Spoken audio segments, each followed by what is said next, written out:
deserved to be overturned. It's the one last November that put these folks in control of our town. Thank you all for coming out. Are there any questions?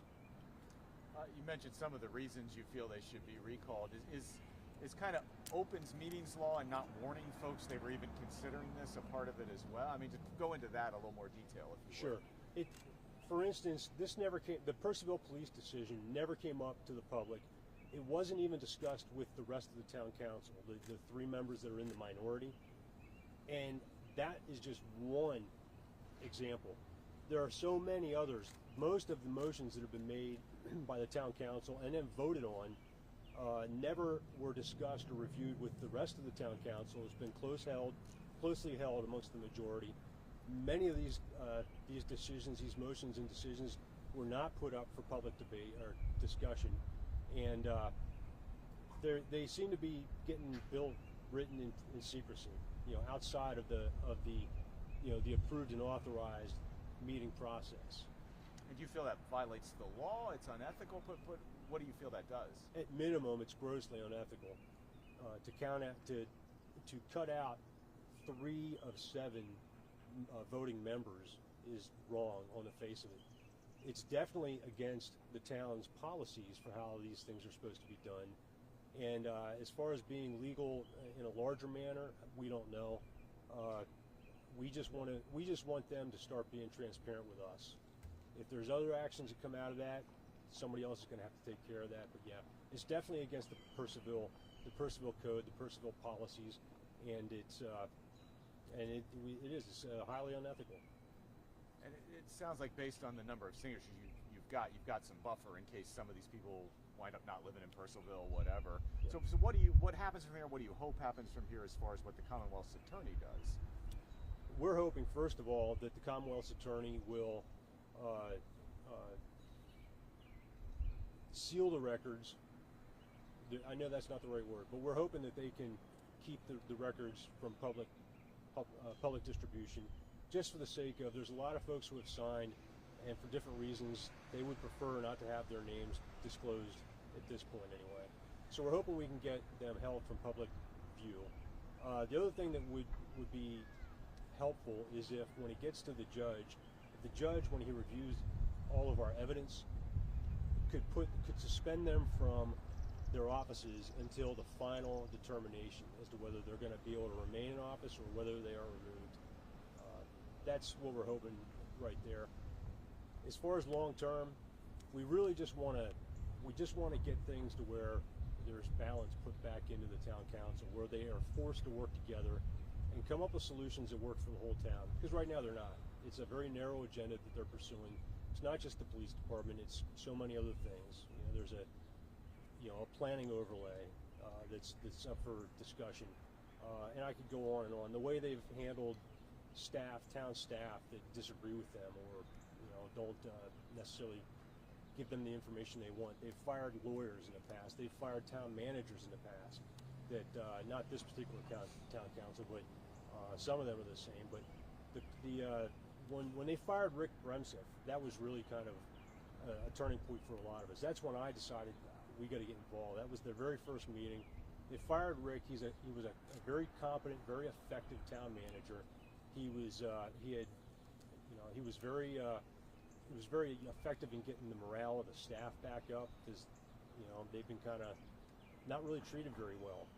The town council, to include some of these folks, say some really horrible things to them in public at town council meetings on the record.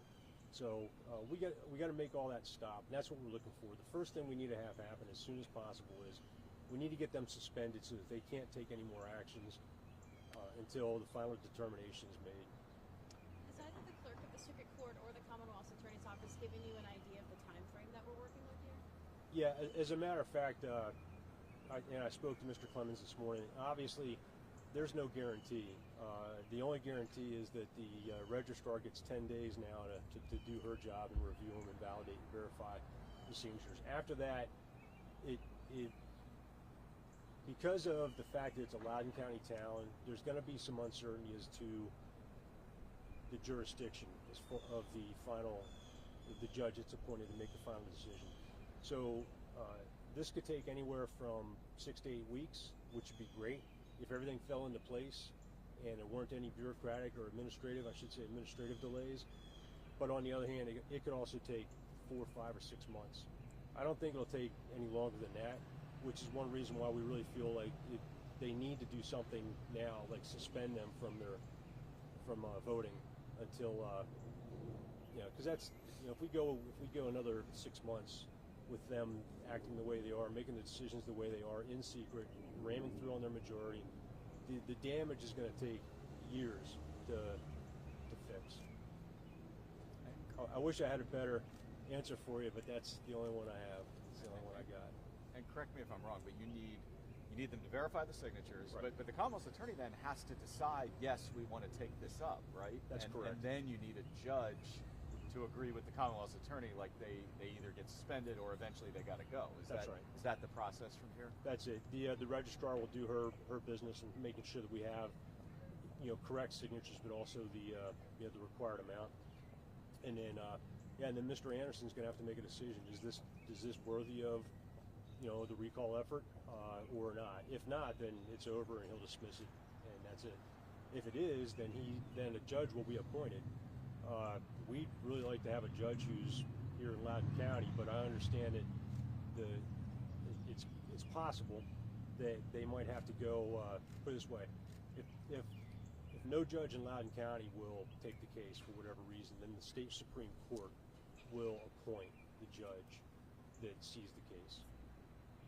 And my last question is just that somebody just following this casually might be like, well, you saved the police department, at least for now, so why still go through with this? What would you tell them if they told you that? Well, first of all, we saved the police department this year, so they're good through FY26, which will go until the end of June, the beginning of July of 27, right? We don't want to have to be back here next year because subject to the next election it's going to be the same people making the same decisions by then.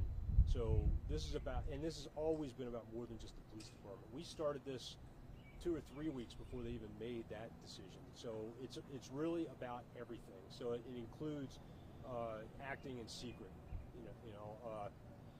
It includes the misuse of office, the way they fired Mr. Bremseth and appointed Mr. Frazier twice, first to the interim and then to the permanent position. It's about things like, Ben Nett, Councilmember Nett, was doing things that they fully knew about, and they had a duty to stop him, and they didn't. So they failed in their duty to the public trust, by allowing him to keep on going and vote when he really shouldn't have been voting. So it's about more than just the police department. It really is. Okay, that it? All right, folks, great. That didn't hurt a bit. Oh, and actually, just for whoever's rolling on this back at the place, do you mind just saying your name and title with the recall effort and everything? Sure. And spelling it too for him back there. Okay. Yeah, it's I'm Brian Morgan, BrianMorgan, and I'm the organizer of the Purcellville Town Council recall effort. I say that, but I've got a lot of people. I'm just the guy standing here. There's a lot of folks that have worked with us to get us this far, and I always want to make sure I acknowledge them. I just always do that, so if somebody looks at it later, they don't get your name wrong, or they don't, that's why. I got you. Thanks, Brian. Okay. All right, hey, again, thank you all for coming out. It's a beautiful day. I hope you all have the rest of the day off after you file this story, of course, and can enjoy it with friends and family outside. We got live reports to do later, Brian.